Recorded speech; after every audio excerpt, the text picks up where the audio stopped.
Hello, everybody, to another episode of Half a Clue Movie Review.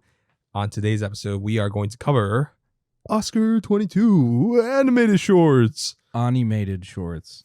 It's Anime. pronounced animated.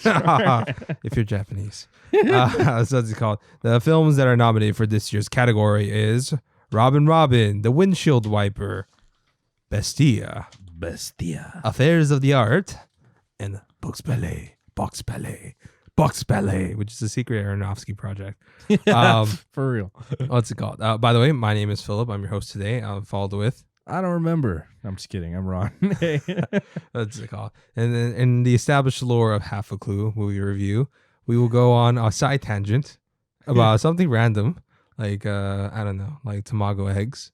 Tamago eggs? And now we're done with the side tangent. And go back to the main topic. Yeah. Now we're back to the shorts. This is going to be a short episode. Hopefully, we'll see. We'll see. Yeah, we'll see. We tend to pontificate quite a bit. You know what I mean? So the first short we're talking about is Robin, directed and written by Dan Ojari and Mikey Please. Sam Morrison has also a writer-only credit. And it is produced by the Aardman Animations, who are known for Wallace and Gromit, Chicken Run, and Arthur Christmas or something like that, of that fame and early man. Personal favorite of mine. They usually do claymation, or they usually do what they call it plasticine instead. But this is the first time they use puppets for stop motion instead. Yeah, interesting. And it looked good too. It's one of the best looking ones. Yeah, definitely. I think it might be. I think honestly though, this was just like a pretty solid haul of like all these animated shorts in general. Yeah. So more consistent than the live action shorts. Yes, I agree. Yes. Where it's like it's a little harder to pick and choose, but like there's such like great elements to all of them that I really enjoyed. So yeah. Robin, good for you. Robin is about a family of mice that come across a bird egg, and they name the bird Robin, and they treat her like a mice, and she's having an existential crisis. Like, am I like a mice or am I not? And then once she meets another bird, Magpie, voiced by Richard E. Grant, she's exploring more of her identity and what she is and what's her purpose in the world. And where she's like, I'm not a mice, I'm a bird. Yeah. And there's more to that. I mean, she's not really. I mean, that's essentially it. It's a journey of self-identity and empowerment and learning to be yourself. Yeah. So, or sorry, do that my Aladdin impression though. Be yourself. It's pretty much that. I really don't have much to say other than that. It's pretty. It's nice. It's the best looking one out of the 5, or at least the most expensive looking one out of the 5. Yeah, I'll say the most expensive one. I have like my debates on which is. Because it's like, some subjectivity to it. Yeah, it is. It's very subjective. And that's what I love about the animation ones. Yeah. This is what I was excited for because it's like there's such a wide variety of for stuff different you can countries, companies. Yeah, different styles of animation. It's so cool. And this is just like kind of such a great batch. Again, I'm excited. Yeah, and this is the favorite to win. Not my personal favorite, but if it wins, unlike The Long Goodbye for the Oscars live action, I would be okay with it winning because at least it's technically really well done and there's a lot of care to it. Yeah. And I did smile. I didn't love it, but I smiled. And Gillian Anderson as the cat was interesting. She was great. Yeah. She sings. Yeah. It's their first musical too. Really? Yeah, it's their first musical. Oh, good for her. Yeah. Not her. I mean, like the company. The company. Oh, I thought it was for her. I was like, she's never sang before. Like, cool. So, like I said, I liked it. I like the animation, like the sets. I'm a big fan of their animation work. It's a sweet. Like, I'm surprised it's Oscar nominated, but at the same time, it's kind of like. It's like there's always like there's usually like a Disney or Pixar animated short, a year. Then not that for the Oscars. Yeah. I feel like this kind of slid into that spot. Yeah, it did. It's kind of like, but I don't know. I feel like that's even shortchanging sometimes the Disney or Pixar shorts because sometimes like Pixar, no secret, their shorts are usually crush it. Some they've been kind of on I mean, it's really hot and cold, with their shorts lately. Either they're like okay or like wow that was amazing. This one is I would qualify it as like it's okay. Yeah, for me, it's a lot of the issues where it's like it's just a little like again it's more impressive on a technical level, which is great. But yeah, as far as the actual story goes, it's a little like just kind of bland, a little predictable. Well, I It mean, was yeah, all right. it really just feels like a children's short. Yes. Yeah, Yeah. but then somehow it got blown up to an Oscar nominated. Yeah. Right? Like enough people were like, "This is," and I could see why. I could really see why. Yeah. It feels like a little Christmas special that Netflix came out with, and then People you know, were just like, "Whoa, oh, this is for the Oscars," and it's like, really, like, okay, yeah." I guess. And I imagine if I just watched this at Christmas, like, we'd be lost softer on it. I'd be like, "This is cute." yeah, This is cute. Again, if it just wasn't nominated, like probably or to win, you know, like I just Yeah, feel like, to win. Yeah, it's not, and we'll get into that. The second place is the Windshield Wiper, which is directed and written by Alberto Mielgo, and it's from the country Spain, and the production companies are Pastel, Pinkman, Pastel, Pinkman.tv, Many Enterprise, and Leo Sanchez Studio, and huge, like Alberto I'll say this is like, I don't know if I say this is the most unique, because have you seen Love, Death and Robots? No, I feel like you would love that. I always hear that it's great, and people always think it's great. No, I actually think it's overrated. Oh, okay. But I think especially season 2, what's it called? I'm like, but I feel like, you know, it's an anthology, so there's some you'll love and some you won't. Was this one rotoscoped? Or is this part of this rotoscope? Part of it is, but it's like it's all 3D CG animated. Okay. And it's the same style. It's like some parts are rotoscope, some parts are not. It's a lot of mixed different animation styles. I could tell. Like, and it's nice. It's really cool. It's very interesting. I think it utilizes and I mentioned this particular form of like animation. Again, the 3D CG stuff, rotoscope. Like it blends it very well. We imagine it's rotoscope because I couldn't find any behind the scenes. So if it's not rotoscope, if it's not, yeah, we're sorry. Yeah, that's cool either way because then it looked like it could have been. Yeah. Rotoscope is like, you know, it's a good, interesting look. I mean, it kind of like I don't know, to an extent, like, you know, kind of like Archer. You know how it's meant to look a little bit like it, but it's not. Yeah, no, but I think it was just very well done.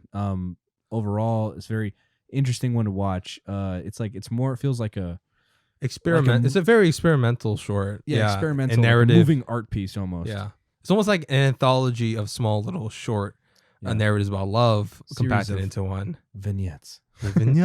There's like, it's the theme is love. Yeah, as it kind of just, you know, like we said, a little ham-fisted, where it's just like, oh yeah, that was my least favorite part when you had the voiceover saying it. Yeah, because I thought it was gonna be completely visual. Honestly, yeah, I would have just cut out the voiceover, and it would have been instantly better. Yeah, immediately just been like the top notch. Easily. But yeah, it starts off, you know, like, what is love? And then it's just like, it shows a series of versions of really all aspects of love, like from, you know, people just walking by each other, you know, and like, you know, noticing each other, to then eventually kind of like reaching out to that person, to people arguing, people having sex, people like having their first kiss, people just matching each other on Tinder. Yeah, matching each other on Tinder, ignoring each other in real life, like, you know, just sitting together on a beach, to like, you know, fighting, to eventually one girl fucking kills herself. Yeah. Which is like, damn, because it's a wide, love makes people do crazy things. So yeah, I think it's just very cool. And again, it's like a lot of it just like moves along, and you'd think it just kind of sounds like it would just be a mess, and it is a little bit, but I think that's okay. It's okay to be like a little bit messy. How love is messy too. Yeah, exactly. Like, I think that's obviously kind of like, this part of the point is that it's a little bit all over the place. It doesn't exactly make sense, but it does, because that's just kind of what love is, you know? Yeah.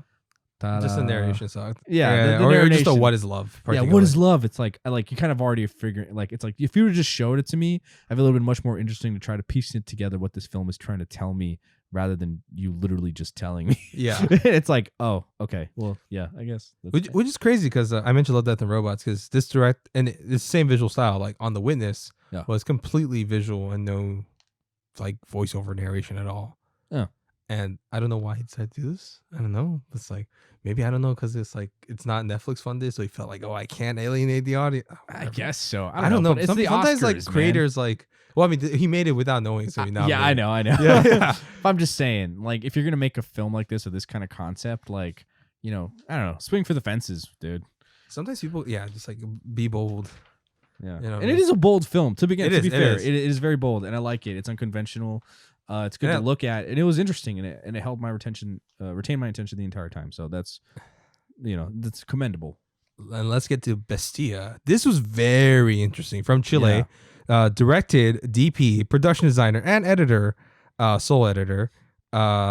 These are the sole credits. Hugo Cavarrubias. I don't know. You want to say it? And written by Hugo and also Martin Erazo. Executive produced by Tevo Diaz, and art direction by again Hugo Cavarrubias. He's basically in all. Animated by Hugo again and Matias Delgado. So great job. And it's a stop motion style. This one again, very kind of experimental, kind of unconventional. The beginning is the end, kind of a thing. Yeah. But beyond that, it's just like it feels very like surreal and dreamlike. Yes. And this one again has no dialogue. This one doesn't have issues. Much better. This really swings for the fences. Yeah, this one is purely visual. So I love that in animation. It honestly is. And okay, so like I guess I'll say brief context because I was gonna ask your opinion after.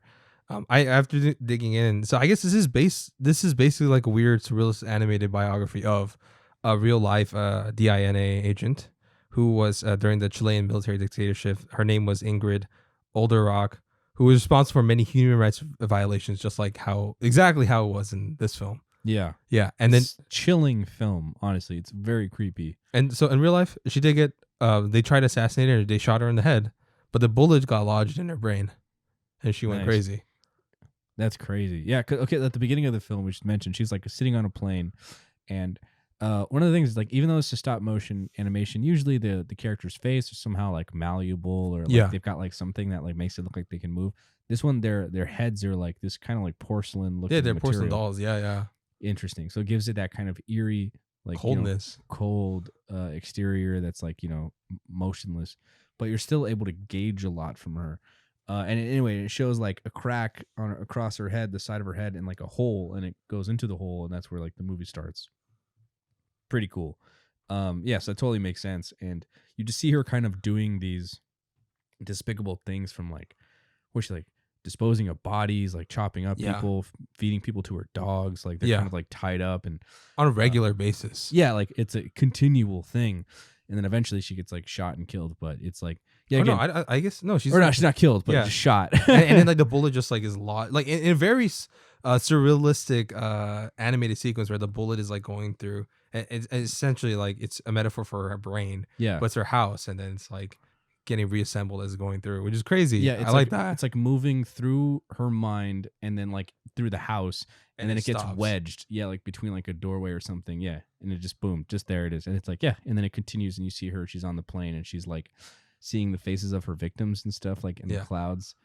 Yeah. Really cool, honestly. Again, eerie, creepy, like just very off-putting. When I was watching this in the theater, you could have heard like a pin drop because everyone was like quiet, silent. Yeah, and then the dog stuff. The dog was creepy as fuck. Like the dog was eating her out at one point. Yeah, that was really creepy. It's weird. It's like you see her, she's like feeding her dog, and it's like, oh, she's sweet to her dog. Oh no. Yeah.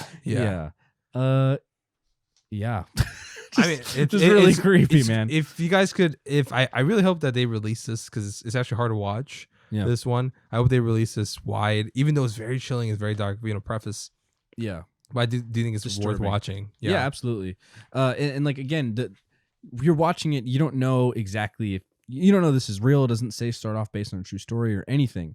But at the very end, during the credits, they have flashes of what looks like real photographs of the house that's shown in the thing, and the flashes of the dog that's shown in like I'm assuming it's the real life dog, or at least like the same breed or something. Yeah, and that immediately like puts the idea in your mind as a viewer, like, oh shit, like is this real? Like, did this really happen? It makes it way more horrifying. Yeah, it makes it way creepier, and it's like, holy crap! And then it just stuck with me, and it was like the one that just like, like that bullet just lodged itself in my brain, and I kept thinking about it, and just like, ugh, it's just super creepy and off-putting. It's a great one.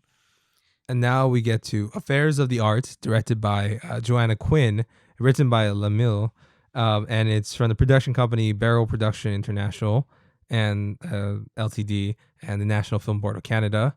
And it's from the country United Kingdom and Canada. Yeah, joint production, I guess. This one was very unique. And brief history. I didn't know that this was 15 years in the making.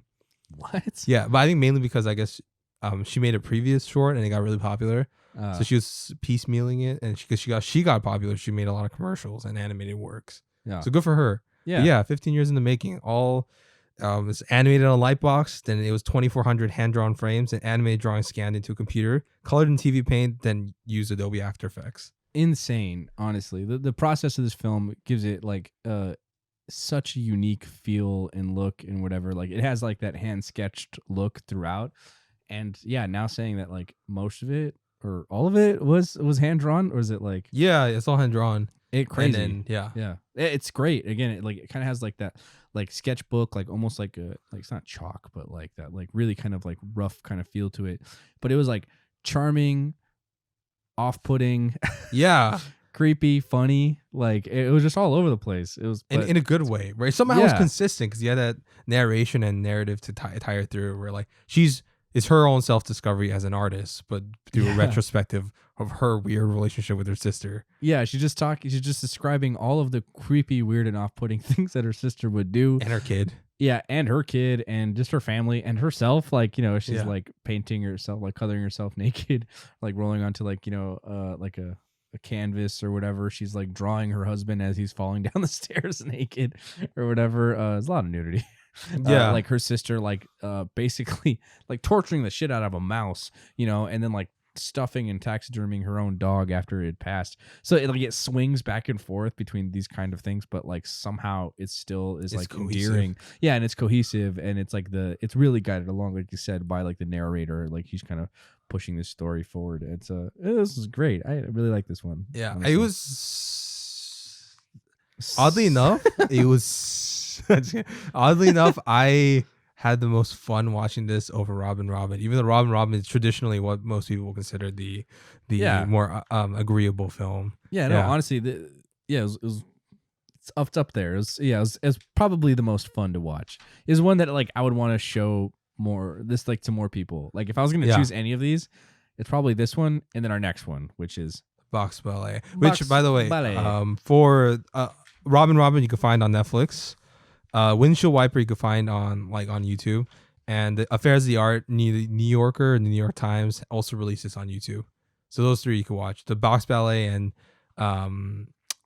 Bestia are only in theaters. unfortunately, Yeah. because I really like Box Ballet and Yeah. Bestia, honestly, but Bestia. No, but Box Ballet, directed and written by Anton Dyakov. Dyakov. I can say that. Yeah. Yeah. Written by Andrei Vasilev, produced by Alexander Boyaskiv and Sergey? Sergey. Sergey and Salyanov. Oh my god, I'm sorry. And the Dimitri, production if you ever company listen to this, don't hate me. I'm sorry. production company is CTB and Melnitsa Animation Studios, and for the country's Russia. It's hand drawn, and this is secretly an Aronofsky project. Yeah, for real. It's like, okay, so just to put it out there, it's like watching this movie, I was like, okay, this is obvious. This feels like so much like a blend of The Wrestler and Black Swan just combined into into the same film. But somehow not nearly as depressing as those two. Like it kind of took all the levity of those concepts and like, you know, made it work. Which is for brief context for people, Aronofsky actually wanted to make those two movies into one movie. really, Yeah, but then he was like, like it was about the love story about a wrestler and a ballet dancer. But okay, so this like that's really what I'm saying. That's why I was like making for the real. joke. Okay, So that's why. But eventually he decided to separate it, and he made more money and acclaim and stuff. Like that. Aronofsky know about this? That's what I'm saying. I'm thinking like, I hope he watches it. Yeah, I'm sure he will. I'm sure someone's gonna be like, "Hey, dude, did you hear they like made your movie?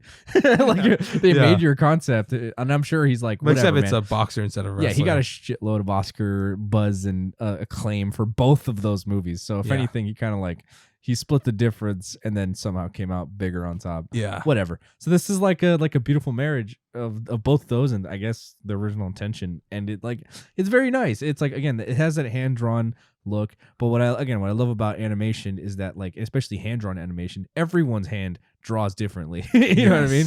So it's like this film has its own look and feel to it that is like it's great. It's got like a gritty, like kind of ugliness to it. But yet at the same, it's adorable. Yes, part of it's kind The of character design. charming. Yeah.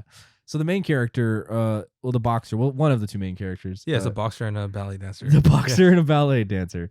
The boxer is like it looks like Mickey Rourke from The Wrestler if he got like, put through a meat grinder. Like, I don't know. Like he's beat to shit. He's this giant like ogre of a man.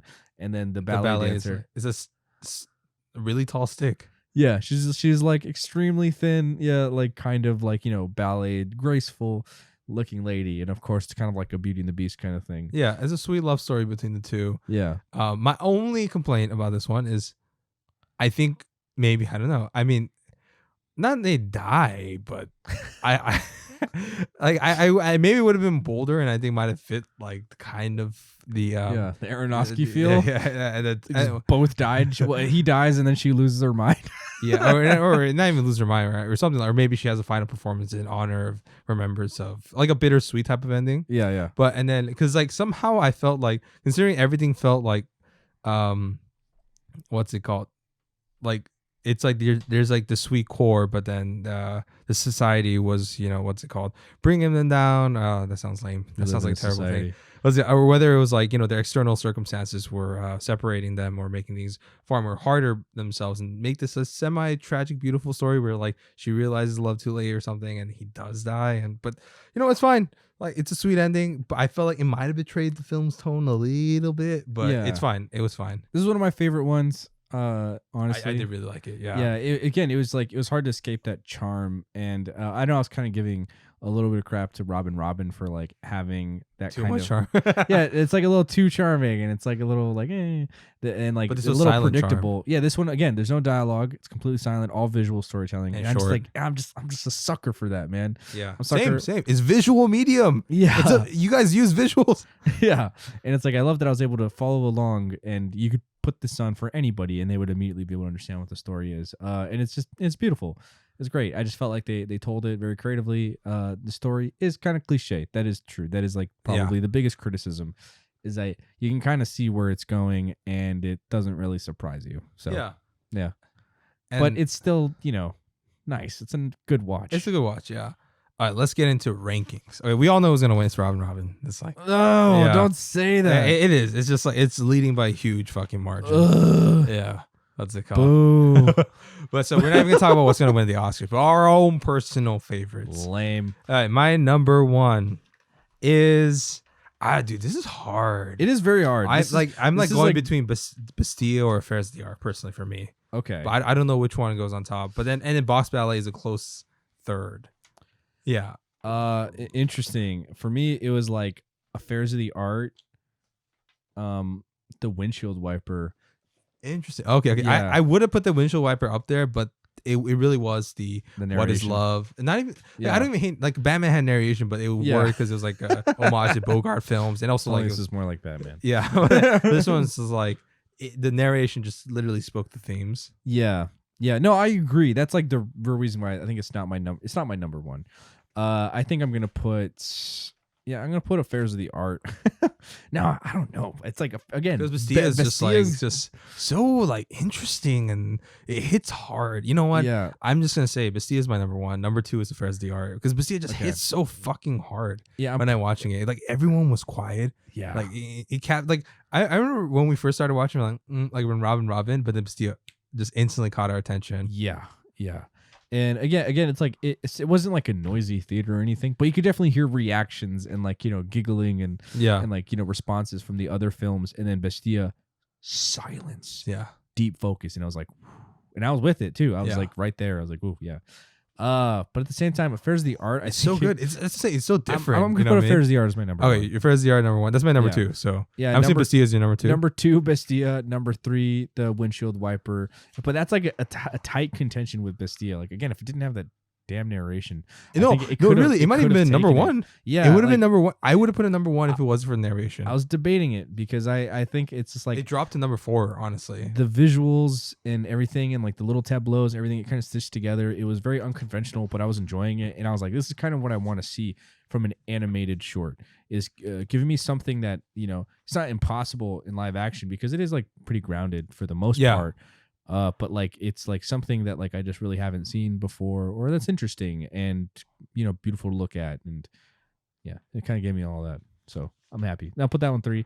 And then Box Ballet, it's like I'm putting it number 4. The only reason it's number 4 is because the story itself is pretty cliche. Like I like the ending particularly. Yeah. For me, like I went when it just cut to black after she was crying at this and it ends. I was like, oh, and then I was thinking like she's gonna do like take a ballet dancing again, and or I don't know, maybe she's under the care of that. Some type like what are they trying to say with the story, right? Yeah. But like I said, it's whatever. Just kind of ends. It's a saccharine unfortunate. ending to appease the audience. And then Robin is the bottom because same. whatever. So let's go over our rankings again. So mine, number 1 is Bastia, number 2 is Affairs of the Art, number 3 is Box Ballet. Person for me, Box Ballet, because like I said, it's just very charming. Number 4 is Windshield Wiper. Would have been number 1 if it really did drop that much because of that one thing. And number 5 is Robin. Yeah, for me, Affairs of the Art, Bestia, the Windshield Wiper, Box Ballet, and then Robin. What was the best animated one? Now let's ask that. Best animation. Or your favorite animation. Not necessarily okay, short. my favorite animation? For me, honestly, it might be Windshield Wiper. Or either that or Affairs of the Art. Those two kind of like are like tied. Because they're both so different. But I think Windshield Wiper, in terms of animation, definitely goes for the fences.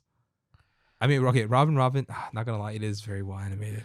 Yeah. It's the most expensive animated, honestly, technically level, yes, but for me, I'm gonna put Affairs of the Art, then Box Ballet, and then probably Bestia, Windshield Wiper, and then Robin. Oh, Windshield Wiper is number 4 for animation. Yeah, in terms of animation, I think it was like, again, it was really cool, but like it felt like it was more grounded. And I know the 3D stuff and everything, it's like that's not easy by any means, and I'm not trying to say that at all. Like I understand how hard it is, and again, especially that stop motion animation that happened with that they did with Robin, very impressive. But I don't know, just on a personal preference, I just really loved that hand-drawn look and feel of Affairs of the Art. Yeah, Affairs of the Art and Box Ballet.